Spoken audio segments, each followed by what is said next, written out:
This is the time and date set for oral argument in CV 190559, Gregory versus Kia Motors Corporation. These proceedings are being audio and video recorded as well as live streamed, so we ask counsel to please identify yourself and your client at the beginning of your argument. Presiding Judge Paul McMurdy will be viewing the proceedings simultaneously via the live stream to adhere to social distancing practices.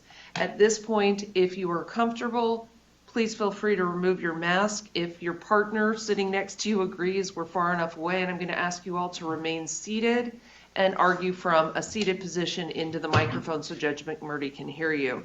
We are all wearing or having devices up here because if Judge McMurdy has a question, he will let us know and we'll ask it for him, so we're not distracted. We're actually paying attention to the argument and trying to make sure we get all of our questions answered. All right, each side will have 20 minutes. Appellant's counsel is responsible for watching the clock to reserve a portion of that time for rebuttal if desired. At this point, we have read the briefs, discussed the case in conference, are familiar with the facts. Please take that into account during your presentation. At this point, counsel, are you ready? I am ready, Your Honor. Please proceed. Your Honor, my name is Brent Gelfie. I represent the plaintiff appellant Rashad Gregory. With me at the table is Lynn Shumway, my co-counsel on the case. Your Honor, what happened in this case, although it's a procedural mishmash, what's fundamentally at issue in this case is Kia had a problem. Its key expert witness, its cleanup witness at trial, its most important witness was its biomechanic, Dr. Robert Banks.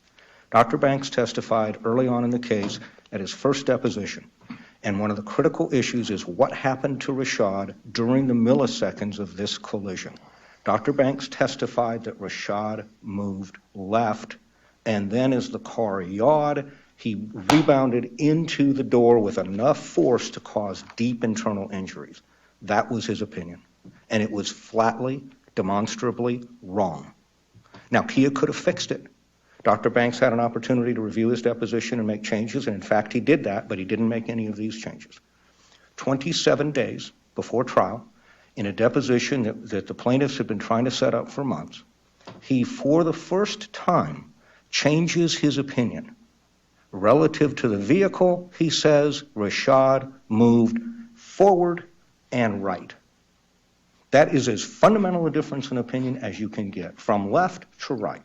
There was no disclosure about this, and I want to get into this in a little more detail, despite the rules requiring it, and despite my request before taking the deposition, what's changed about his opinions? Well, the bases have changed, but they never disclosed what bases had changed in his opinion.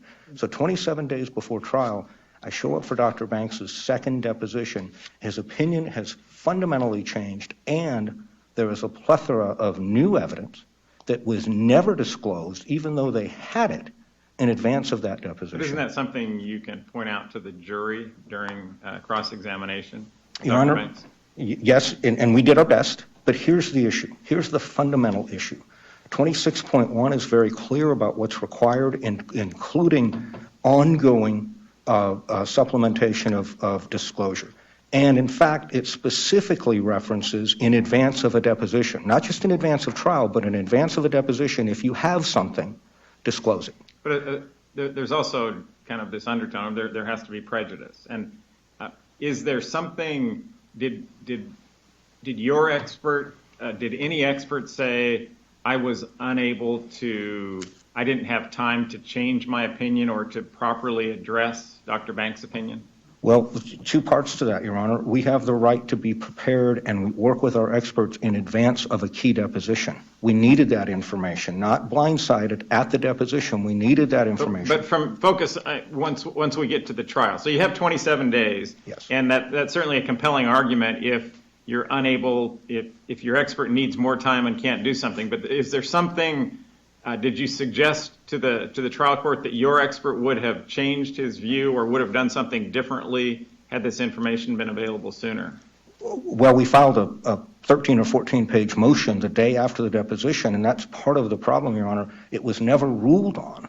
And so we picked a jury, and the first time the judge addressed that motion was during our review of each other's opening statement slides when I said there's material in the slide that is newly advanced that we filed a motion objecting to that. So we didn't have time to prepare. And let me address two things real quickly.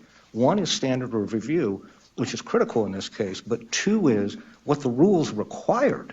Standard of review in this case, if the judge misapplied the rules, that question is reviewed de novo. And I understand there's a prejudice element, and I want to address your question, Your Honor, in a second. But the decision whether to properly apply the rules is reviewed de novo. And Rule 26 refers to Rule 37. And there's a very specific procedure for what the trial court and what counsel must do to comply with Rule 37 before evidence submitted within 60 days of trial can be used, including a motion from defense counsel, which never came, an affidavit from defense counsel explaining why is this new evidence being introduced this late. And again, I want to address it. It didn't need to be. It was in their possession before that deposition. And lastly, Your Honor, Rule 37 requires that the trial court make specific findings of fact as to why each piece of evidence is admissible. And that's the prejudice, Your Honor. We didn't have that. We didn't know going into trial from opening to witness to witness to witness what's coming in and what's not coming in. So how do we go first? So how can we properly address that on direct examinations with our expert, and how do we properly prepare cross-examination for their expert if we don't know? And the rules, 26 and 37, Your Honors, they're not couched in terms of may. There's no discretion there, and they're requirements. And whether the trial court adhered to those mandates in the rules is, again, it's a question reviewed de novo. And what was presented after this information comes in at trial? Was there an argument presented to the trial court that this prejudiced us because A, B, and C, because our expert was unable to do something that? What did you do once trial came and there's evidence that you think you didn't have enough time to properly address? Again, Your Honor, the day after the deposition, we filed a comprehensive motion, Right, but it was never ruled on, Your Honor. And so all that's standing, and during the trial at each phase, so during Mr. Saraghini's opening, for example, I had objected to certain PowerPoint or photos being used because they were part of this evidence. And it was ruled on the fly, Your Honor. The judge looked at it and said, well, what does it show? It shows this. It wasn't ruled on in the context of the rules. And, okay, you can do this, but you can't do this. And at every stage I would object. One of the pieces of evidence, so it's not just a changed opinion, Your Honor. There are three critical pieces of evidence that were presented to us on December 12 as well.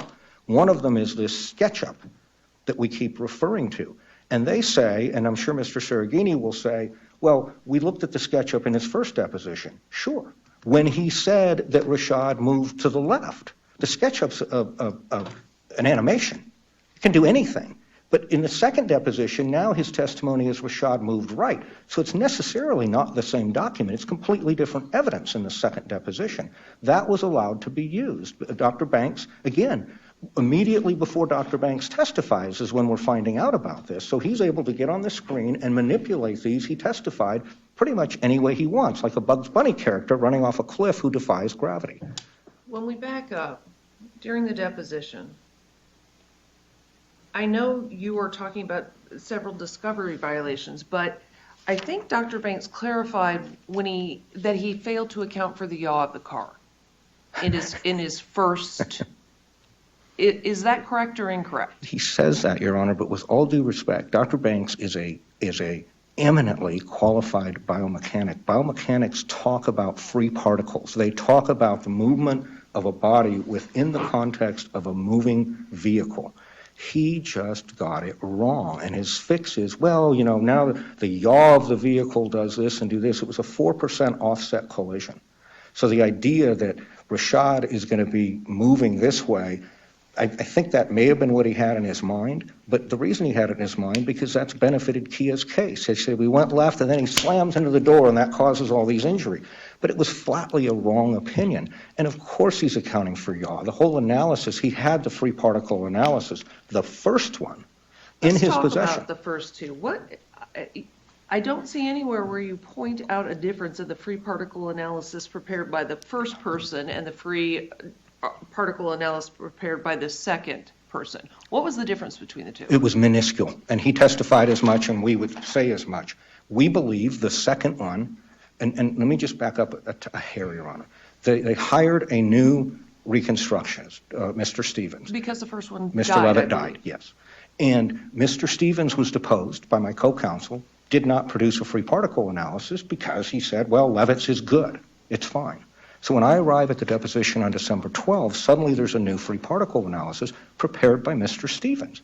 Not in advance of his deposition where we could ask him about it. And even though Mr. Stevens said that it was done on a trial, that it had been done in November, so at least 12 days before the bank's deposition, at least. If it was mid-November, it would have been earlier. They didn't give it to me in advance of the deposition. Your Honor, I submit that was done purely because they needed an argument, a hook, to say why Dr. Banks was changing his opinion, and they needed to tie it to one of the new experts. There was no difference in the MSMAPs, the free particle analysis. They were, and everybody agreed, they were virtually the same. So if they're virtually the same, the free particle analysis, isn't your way to get Dr. Banks to do a very thorough cross-examination of the difference between his first opinion and second opinion and talk about, didn't you base this first opinion? What I'm trying to get is, what were you unable to do because of the late disclosure? This didn't change, so it doesn't change your expert's analysis if there's no difference between the free particle analysis results, correct? The fact that that was used to fundamentally change his opinion matters, and if we'd have had, I didn't know that going into Dr. Banks's deposition. I couldn't really question, other than to say, what are the differences? And he said, well, there really aren't very many. So I'm handed this at the beginning of the deposition, not a week before, not 2 weeks before. Despite the clear language of the rule, they have to give that to me. So now I have the deposition. I file my motion saying they can't use this stuff, and it's not ruled on. So there's my part of my prejudice, Your Honor. How do I prepare a good cross-examination? Yeah, but now you've gone through, there's been some testimony. Can you point to some prejudice that your expert would have testified differently? Did you raise that with at any time in the trial court? You get there, you can file a motion saying he's testified to this. My expert was unable to provide an effective testimony because he didn't have what? Was there any suggestion other than I got this late and that's unfair? Well, our experts couldn't address the new surrogate study that was done a week before the deposition and not given to me until I arrived at the deposition. Couldn't address but the... Did you ask your experts to prepare an affidavit or something saying we don't have time to properly address this at trial? Or did you make that point to the court? Yes, in our motion that we filed the day after the deposition, and it's never... But that's a different point in time than to establish prejudice. You're going to have to show that you were precluded from doing something at trial.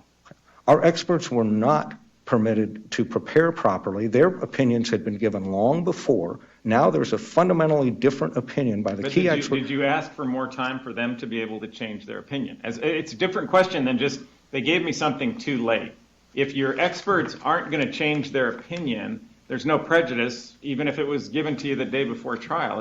Isn't that, would that be inaccurate? I've read your backgrounds. I know you're both trial lawyers, and I think Mr. McMurdy, Judge McMurdy is too. We all prepare a certain way. So my deposition examination of Dr. Banks was completely different from and unexpected because I was handed all this stuff right then. So A, my deposition doesn't allow me to get a good cross-examination preparation, which is what we use those depositions for, because I'm not prepared for it. I don't have a chance to talk, and we did make these points to the trial court.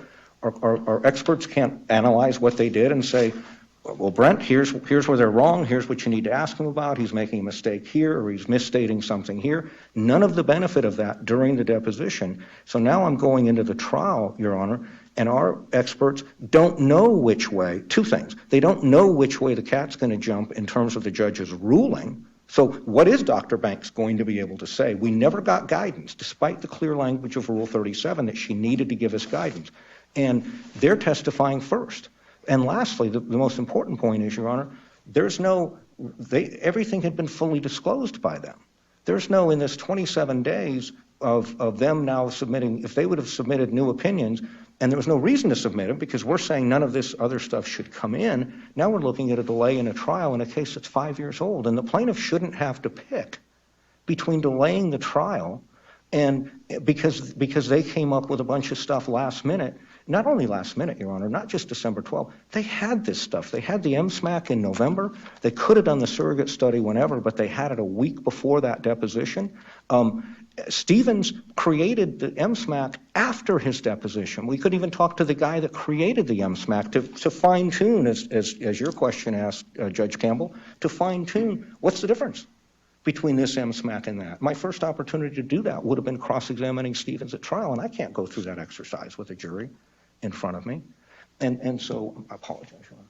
And so the prejudice is, Your Honor, we don't know how to craft our case in chief because we don't have a ruling and we don't have Rule 37 findings, which are mandatory.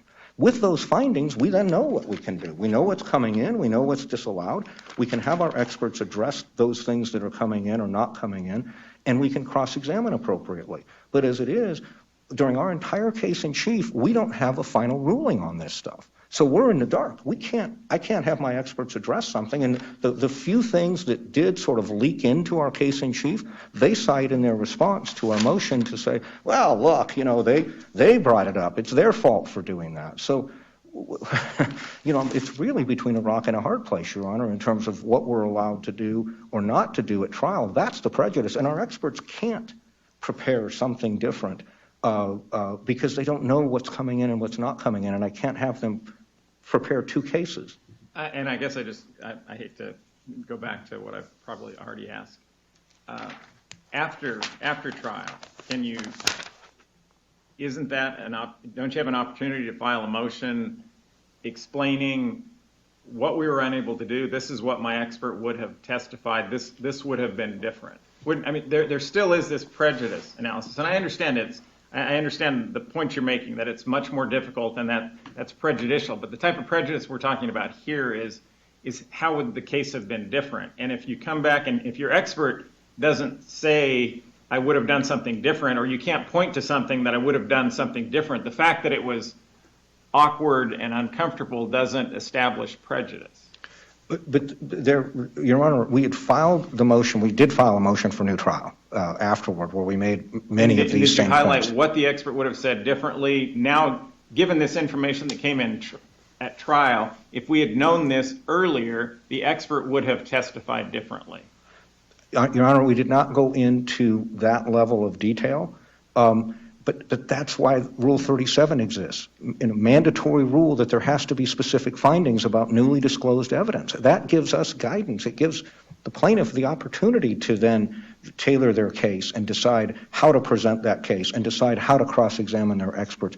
Everything is different. That's the whole point of the case. How did Rashad move in that vehicle? We say he submarined, went under the seatbelt. They say he bounced around and hit things. That's the biggest issue in the case. And we don't have guidance on what's going to be allowed or not allowed. And in terms of the SketchUp, we don't get a final ruling on that until literally Dr. Banks before he testifies. And all of a sudden, he's got it up there and manipulating it any way he wants to manipulate it. We've never seen the SketchUp before. We had seen slides from his first deposition. But again, that's with Rashad going left, not with Rashad going right. And, Your Honor, I'd like to reserve the last 3 minutes if I could. Thank you. Thank you, counsel. When you're ready. Yeah, thank you. Paul Saragini here with Travis Wheeler on behalf of the Kia defendants, and I'd like to first just thank you for holding this in person. It is my first appearance in an actual courtroom since March, and it is nice to be here. So thank you for affording us that opportunity. Thank you for coming. Each of the plaintiff's arguments lacks merit for multiple reasons. Almost all of them have been waived, including the one that we've been talking the most about here this morning. They're largely based on factual inaccuracies about the record below. They ask this court to reimagine the facts of the suit instead of viewing them in the light most favorable to sustaining the verdict and the rulings below. They lack legal support.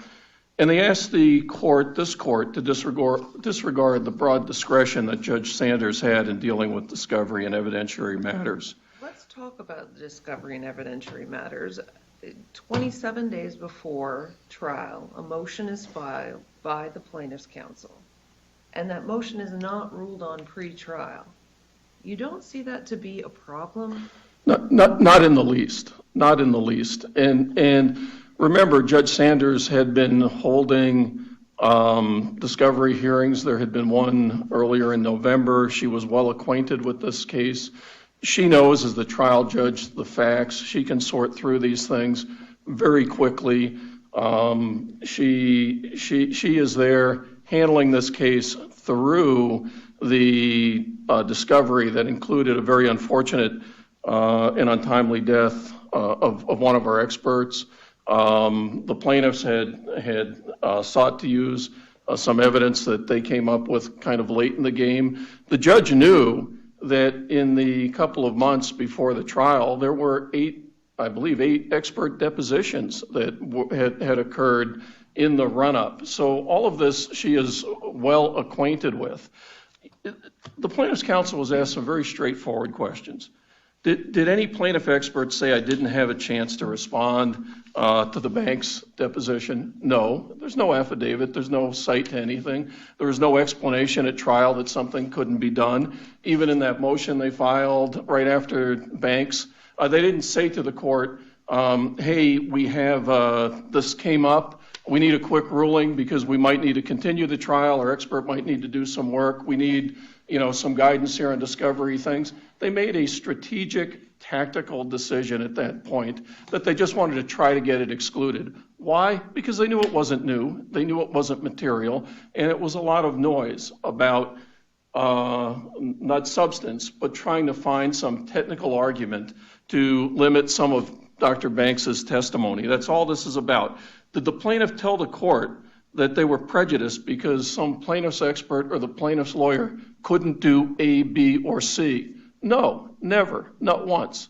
Not in that motion after Banks, not in the pretrial conference that we had with Judge Sanders, not during the trial. It just simply didn't happen. The answer to that is just no. Did they file a motion that a plaintiff's expert couldn't testify to this or that because of the timing of Banks' deposition? No, they didn't do that either. That didn't occur. Did they ask for more time ever to deal with Dr. Banks or leave for one of their experts to do something or even identify roughly something they would have done? The answer to that is just a flat no. You could have asked the plaintiff's counsel, did you ask for another deposition of Dr. Banks? All right, you went to this one, you say this stuff was material. The defense says it's not material at all. It wasn't material. Judge Sanders had a chance to review all of that. But did they ask for another deposition or tell Judge Sanders that, wait, because of this, I need to prepare my cross-examination or think about, what I'm going to do? They didn't do that either. Did they tell Judge Sanders that? Let's stop you there. I got questions. Real quick. Okay. You're going down this road, and I appreciate that. But what I'm asking is this. You don't disagree that you got a new free particle analysis late in the game? I disagree that it was new. It was the same, virtually the same, and they even concede that. So when you say virtually the same. No material difference. Was that the way it was presented? That Mr. Stevens, I think, is the one that did the second analysis. Did he say, this is just me for foundational basis, I've redone the calculations, there are no material differences? And yes, and the plaintiff's expert on this subject testified that they were virtually the same. Okay. No material difference. So if they were virtually the same, why did you need the second one? Because the individual who did the first one was deceased. So it's just foundational? Yes. Okay. And just for context, I mean, these are all issues, we're covering stuff in 20 minutes here that the trial judge spent, I'm sure, hours reading this stuff and listening to this stuff and sorting through it. So it's, pretty limited what we can convey to this court because this court shouldn't be rolling up the sleeves and reading emails and doing this kind of thing. That's the job of the trial judge, who did it very well in this situation. Let's talk about the surrogate study. When was that disclosed in this process? The surrogate study, the one that they're complaining about, was conducted on December 6th and provided to the plaintiff's lawyer on December 12th. By the way, what doesn't come across in their briefs, I don't know how well it comes across in ours, because again, we'd be here with hundreds of pages, and this is what Judge Sanders dealt with. But the parties, because of the death of the expert, substitution of two, plaintiffs doing other work, took all of these depositions, and the practice between the parties, the agreement between the parties was that materials were being produced at the expert depositions. Now, there isn't anything new or material. The surrogate study, I mean, first off, it's just a very simple remedial thing. You get a vehicle like the one the plaintiff was in, and you put a person in and you take a photograph. So that's what we're talking about. There was no way that the plaintiff was surprised, handicapped, unable to respond to it. They don't make those arguments because you can't even make them with a straight face. How about the computer simulation? There was no simulation. That's the thing. There was no, the SketchUp is just a CAD drawing. It's a 3D drawing. It's static. The plaintiff's lawyer knows that. I don't know why they persist in calling it a simulation. It was not that. It was just very simply a scan of the vehicle with an image of a person put in. It wasn't static. You couldn't move it. It's not a movie. It's not an animation. It's not a simulation. And So it's been a while since I've been on the trial court looking at what you can do with CAD. So what you're telling me is it's a still image with, when plaintiff's counsel keeps talking about manipulation, I'm thinking virtual reality simulations. Can you move them this way and that way? That doesn't happen. It's just a plain photo. what it is there's a laser scan of the vehicle. You can do it with anything now. You scan away and the computer draws it. It can look like a photograph. It's a laser scan of a vehicle. And so Dr. Banks had, through his staff, the vehicle scanned, created that image, created an image of a person with similar anthropometry, similar size to Mr. Gregory, and positioned that sketch of a person in the sketch of the vehicle. That's why he's calling it a sketch up. And it's really that simple. So when you do the sketch up, you have the ability to move that person in the vehicle statically, and that's what was presented. The person in a couple different locations, the representative person drawn and moved. This was all explained, presented to plaintiff's counsel in a deposition a year and a half before, actually a year and 9 months before that December deposition. He was told where he could get free, at least the simple software, and he was also provided with... He was just told that there would be one, or he was provided... He was provided with it. He was provided with it. He actually had it. And so, to get back to, the bigger picture, unfortunately, one of our experts dies. The plaintiff wanted to get into this thing they talked about. Ultimately, they didn't use at trial, this Dr. Ugorji psoas muscle model, and we spent a lot of time with discovery and down that rabbit trail. Because of that, all of this stuff is going on, and virtually all the liability experts in the case are redeposed, including Dr. Banks.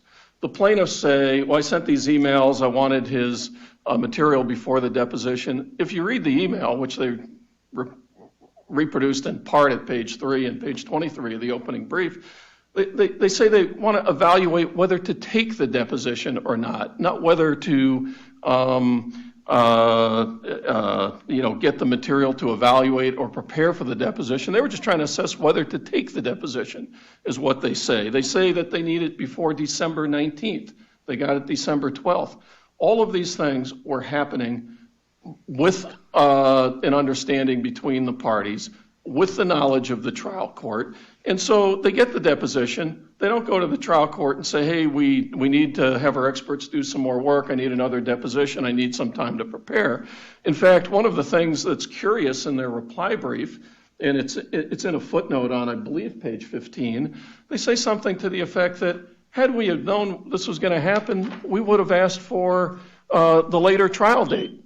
Well, wait a minute. I mean, Judge Sanders had this provisional trial date in May of 2019. She didn't release that provisional trial date until after the first day of trial on January 14th.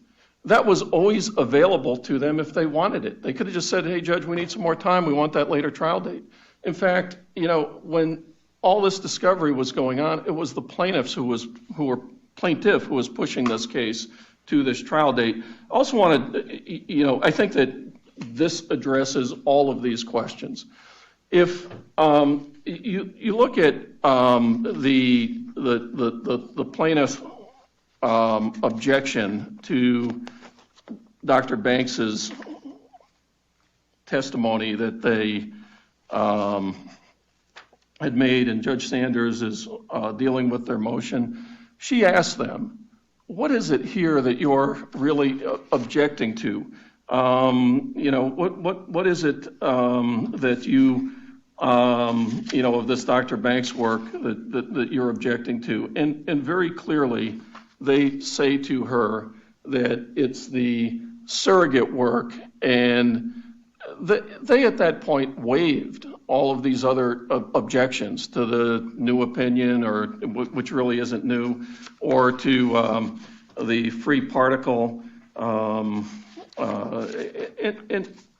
I want to, what the plaintiff's counsel really focused on here today, which is a little bit surprising, is the supposed new opinion from Dr. Banks. And in the reply brief, what did they say? It was the corpus delicti, the entire case. This was huge and bold. It was a game changer. Here it was a fundamental change. Well, after they withdrew the other objections, waived them, and said all they cared about was this surrogate set of photos, the plaintiff's lawyer said, and I'm going to quote, "Not a big problem, honestly, and I don't know if they'll agree with this. Both biomechanics kind of screwed up a little bit here. Once they understood what was happening, they got it right." That's it on January 16 at pages, his full quote starts on 212, line 17 to 213, line 9. So what at the end is it that, what's the prejudice? And we even kind of heard a hint of it here. They're saying, well, we think Dr. Banks, finally got it right. So there was no change. There was a clarification. It wasn't, I think, a clarification that Dr. Banks caused to be made. It was a confusing couple of questions by the plaintiff's lawyer in the first deposition asking which way did he move. If we're talking about, my phone's a car and this is a person and the person moves this way, you might say he moved left with respect to the ground plane. But if what's happening is the car's rotating as he's moving that way, then with respect to, maybe he's still going this way, but the car's going this way, with respect to part of the car, he's actually, with respect to the car, going right because the car is changing with respect to the ground. There was confusion between the questions the plaintiff's lawyer asked in the first deposition and the answers that Dr. Banks had given. In his second deposition, he said, let me clarify this. It was that simple. It wasn't material. It wasn't a game changer. It wasn't a corpus delicti. And as the plaintiff's lawyer himself told Judge Sanders, it wasn't a big problem. And when she said, okay, with Dr. Banks, what are you objecting to here?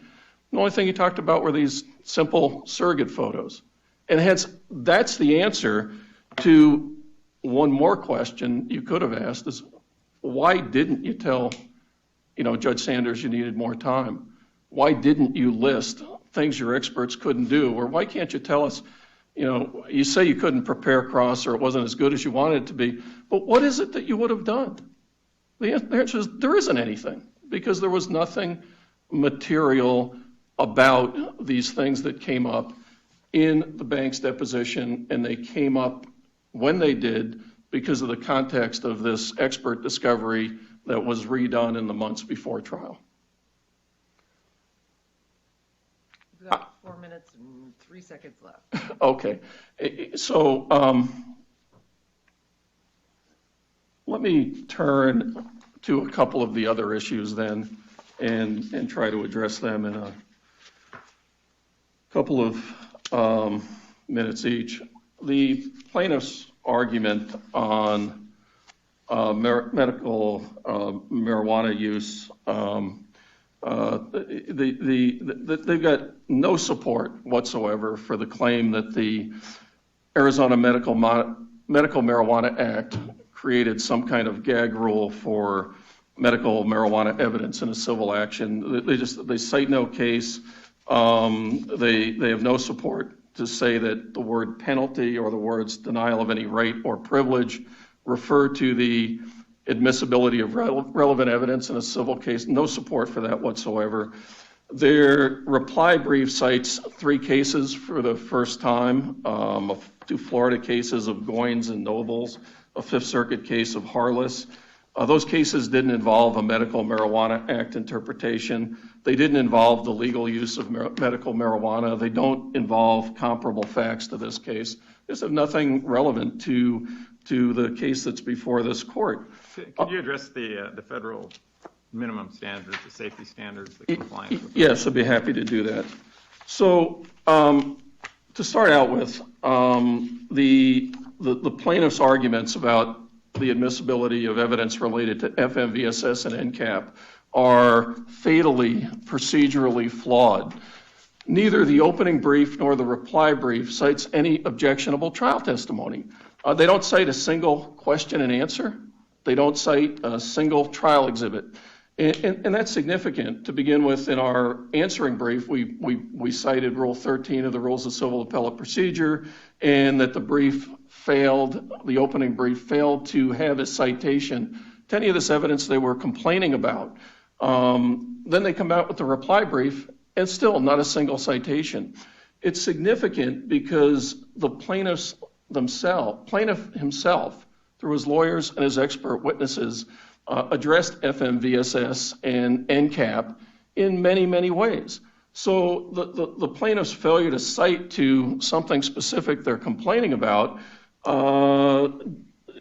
denies this court the opportunity to see what is it exactly that the complaint concerns, and did they even object to it?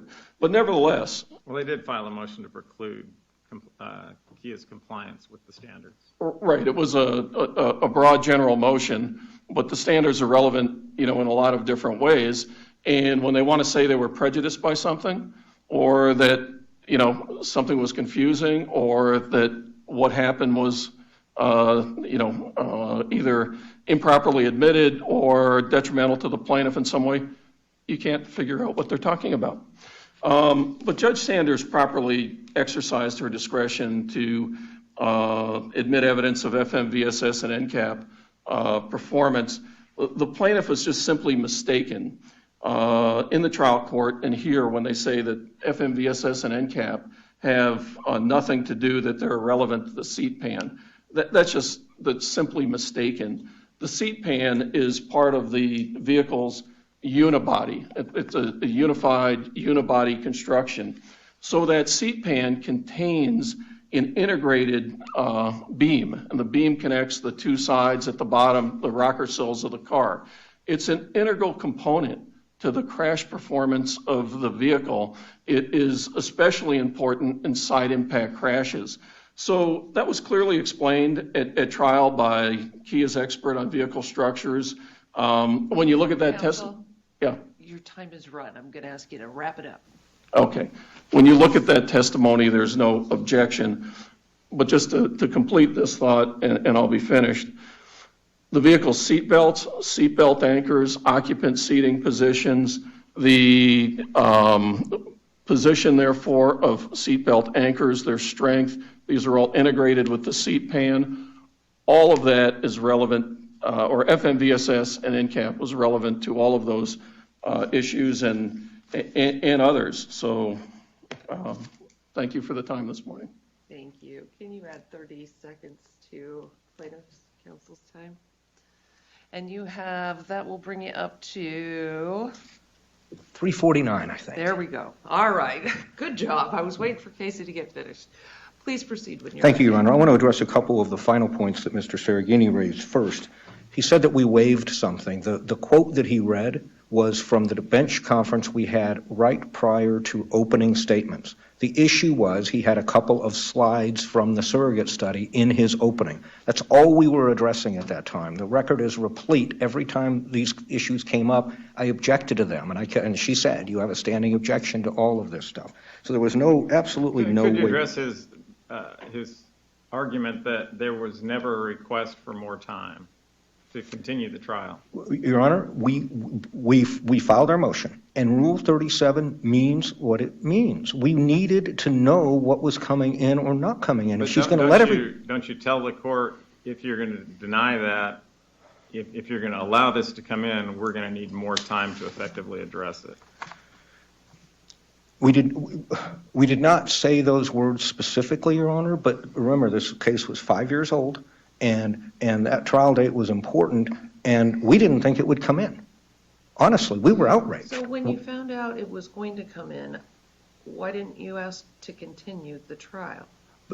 Because we found out in pieces during the trial, Your Honor. The first time we heard that anything was coming in was that conversation about the surrogate study after a jury was impaneled.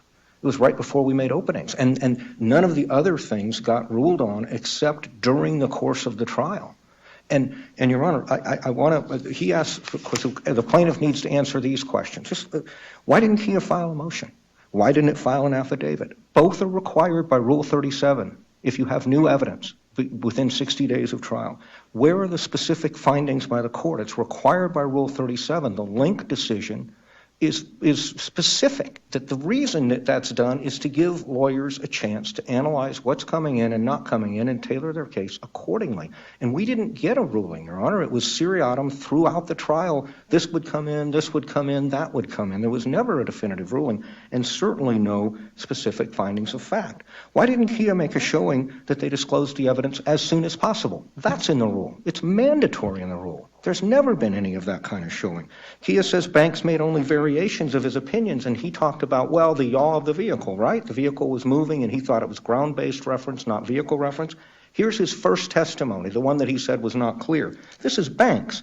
The vehicle would continue to yaw at a fairly rapid rate, and he would continue to go to the left. My interpretation of that evidence is that he went forward, he curved left, and then down. And he says it multiple times. He's accounting for the yaw in the first deposition. Second deposition, my opinion is that he moves forward and at the end towards the right. No left anymore. It's a fundamentally different decision. And in the first deposition, he's a biomechanic. He's always accounting for the yaw and the movement of the vehicle. He made one other point. He talked about our evidence that we brought up, and what it was, Your Honor, was the Rashad psoas muscle, his right one where the belt impacted. It was materially different. We had a 3D diagram made of that.